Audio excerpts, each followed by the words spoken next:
Bonjour! Aujourd'hui, j'ai eu envie de faire cette petite vidéo parce que je suis vraiment dans un endroit extraordinaire. Voilà, j'espère que vous pouvez profiter, du chant des oiseaux et derrière moi, il y a la mer et les bananiers. Du coup, je me suis dit que c'était, un chouette endroit pour faire une petite vidéo et vous parler de choses qui nous concernent toutes au quotidien avec nos enfants. Alors je vais commencer tout de suite et j'avais envie aujourd'hui de vous partager 2 astuces, hem, qui peuvent vous aider dans votre quotidien quand vous avez des interactions compliquées avec vos enfants. Alors on va commencer tout de suite. On est un petit peu toutes concernées par ce genre de situation. Vous êtes avec votre enfant, et tout à coup, on va dire qu'un un, un moment compliqué s'instaure avec lui, le ton monte, et chacun comme sur ses positions. On sent qu'il y a comme une lutte qui s'installe un petit peu comme un bras de fer qui se met en place et votre enfant se met à mal vous parler, à un peu vous avez la sensation qu'il ne vous respecte plus, qu'il est insolent et vous réclamez du respect et donc vous lui dites d'une manière, souvent on a tendance à le dire d'une manière un peu, ferme mais plutôt aussi très énervée parfois. Et donc on est là un peu chacun comme ça, il y a une dispute en fait qui se met en place souvent pour rien, pour, une petite chose, pour une broutille et votre enfant commence à mal vous parler, vous lui parlez mal et cetera et c'est un peu l'escalade et on sort pas de cette situation et tout le monde finit par s'énerver et on peut même, ça peut même aller aux cris ou alors parfois vous pouvez avoir envie de taper votre enfant, des situations, qui voilà où ça s'envenime petit à petit. Et moi, j'ai une situation similaire qui m'est un peu arrivée avec ma fille il y a quelques semaines, quelques jours plutôt et d'ailleurs je vous en ai fait part dans une de mes newsletters que je vous envoie, par email et voilà, pour celles qui n'ont pas lu cet extrait de la newsletter, j'avais envie d'en parler dans cette vidéo et du coup, ce qui s'est passé, c'est qu'à un moment, voilà, j'imagine ça dépend du comportement de l'enfant, mais ma fille est vraiment très réactive comme ça à ma propre réaction, très réactive pardon, oui, elle est très, sensible à mon comportement et elle va vraiment réagir en miroir. Donc elle-même s'emporter et voilà et en fait, on est dans une impasse dans ces moments-là parce que moi, je me sens de moins en moins respectée, je lui demande de me parler gentiment et je le fais méchamment, enfin d'une manière, pas correcte en fait et voilà et la situation de départ, c'était pour, qu'elle s'habille, pour partir à l'école donc voilà, c'était vraiment, quelque chose de très anecdotique et je vais un petit peu me déplacer, voilà, profiter de de différents points de vue et à un moment, j'ai réalisé que ça menait à rien du tout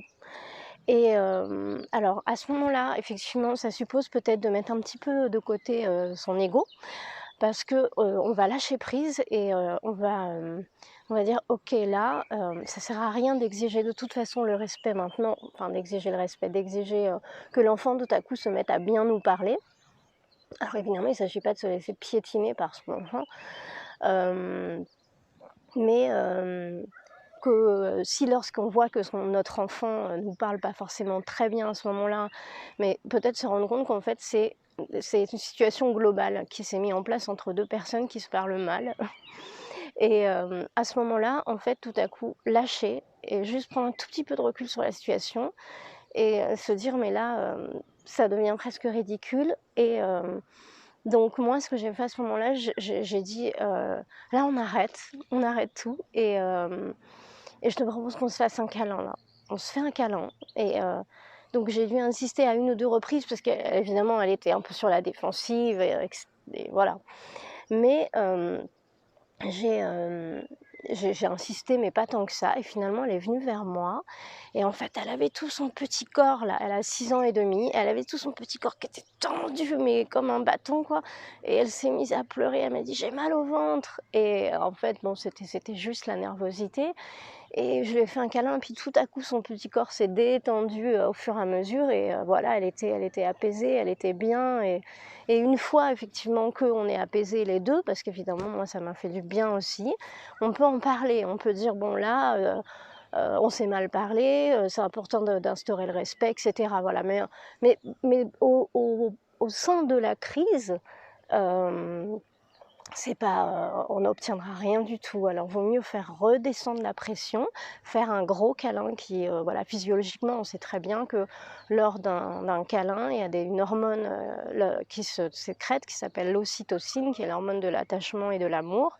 et à ce moment-là, nos 2 corps en sont inondés et c'est pour ça que ça crée un sentiment de bien-être et puis, d'apaisement immédiat au bout d'une dizaine de secondes, quoi. Donc bah, je vous invite à essayer, dans certaines situations, ça peut être approprié vraiment. Ça peut valoir le coup de mettre ça en place, dire: «OK là, on fait redescendre la pression et on y va quoi». On se fait un gros câlin. Voilà, la première chose que j'avais envie de partager avec vous. Alors, ce sont vraiment des petits alors j'espère que j'ai pas le soleil là qui va hop, je vais me décaler pour être sûre de pas voilà. Hem, Ce sont des petites situations du quotidien, des petites astuces du quotidien, mais qui peuvent vraiment parfois nous sortir d'un mauvais pas et c'est pour ça que j'ai envie de partager tout ça avec vous. Hem, Parce que je sais combien, dans la vie de maman, avoir ces interactions un peu délicates avec ses enfants, c'est jamais agréable et on a envie d'en sortir, tous grandis, voilà. Alors ensuite,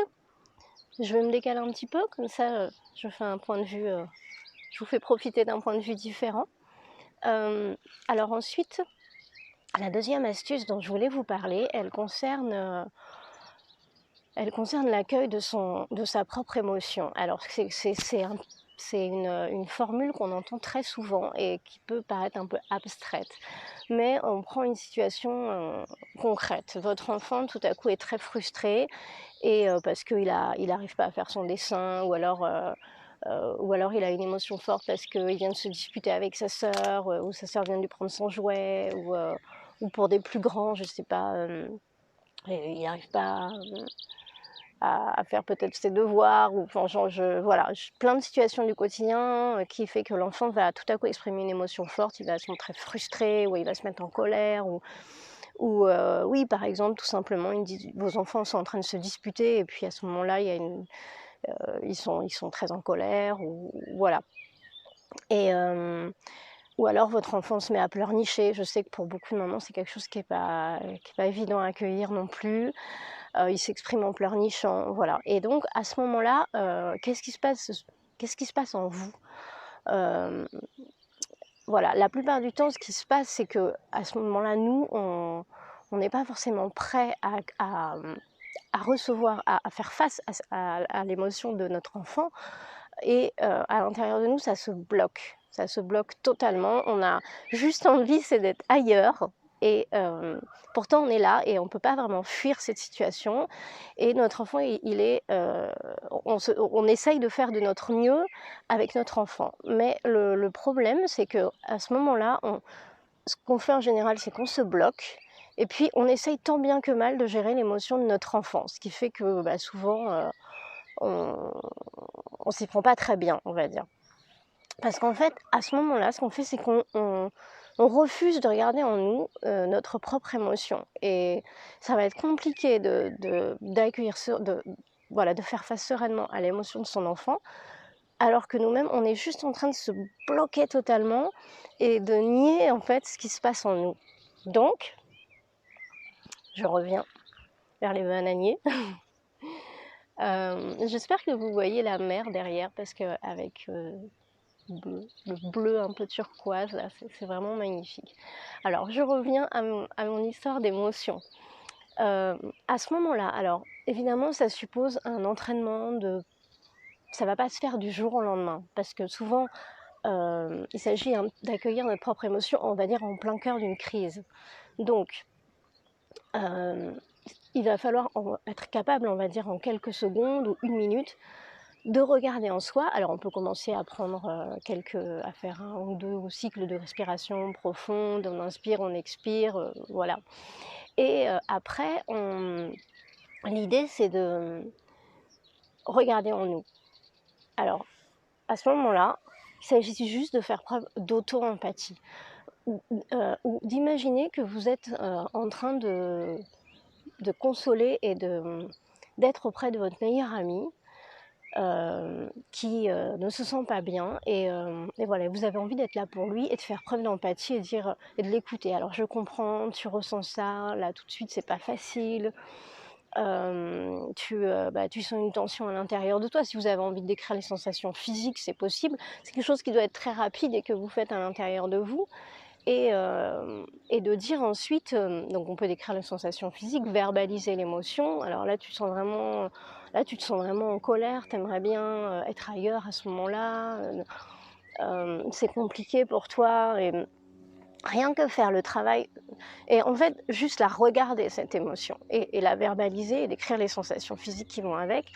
mais très rapidement en fait et vous pouvez le faire en fermant les yeux, en respirant, après chacune trouve sa technique, mais l'idée c'est de l'affronter, c'est de la regarder et de l'affronter, j'aime pas trop ce terme, mais de l'accueillir à bras ouverts en quelques secondes et ensuite, une fois que vous avez fait ce travail intérieur, un petit peu cette petite introspection et ben, vous allez pouvoir tout à coup, plus facilement, regarder votre enfant et voir ce qui se passe pour lui et faire aussi preuve d'empathie pour lui, plus facilement. Je dis pas que ça sera toujours le cas, mais c'est compliqué finalement, on dit souvent en parentalité positive: «Oui, faire preuve d'empathie envers les émotions de nos enfants parce qu'ils ont leur cerveau qui est pas encore formé» et cetera. Donc tout ça dans la théorie, on le comprend, mais nous, quand on est face à la situation, on n'a pas envie de faire preuve d'empathie et souvent pourquoi? C'est parce que juste en premier avec nous-mêmes, on fait